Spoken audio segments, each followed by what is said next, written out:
تسلیم شدہ ہے، یہ حقیقت مسلمہ ہے، تسلیم کی ہوئی حقیقت ہے، مانی ہوئی حقیقت ہے کہ بغیر عقائد صحیحہ کے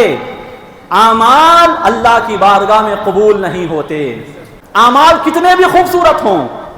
اعمال کتنے بھی اچھے ہوں، لیکن ان اعمال کا بجا لانے والا اگر بد عقیدہ ہے تو پھر اس کی بد عقیدگی کی وجہ سے اس کے اچھے سے اچھے اعمال بھی اللہ کی بارگاہ میں ناقابل قبول ہیں۔ جس طرح بغیر وضو کے نماز درست نہیں ہوتی، جس طرح بغیر جڑ کے کوئی درخت ہرا بھرا نہیں ہو سکتا، طرح بغیر بنیاد کے کوئی عمارت پایہ تکمیل تک نہیں پہنچ سکتی،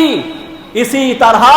بغیر عقائد صحیحہ کے، صحیح اور درست عقائد کے بغیر کسی کی کوئی عبادت اللہ کی بارگاہ میں قابل قبول نہیں ہو سکتی۔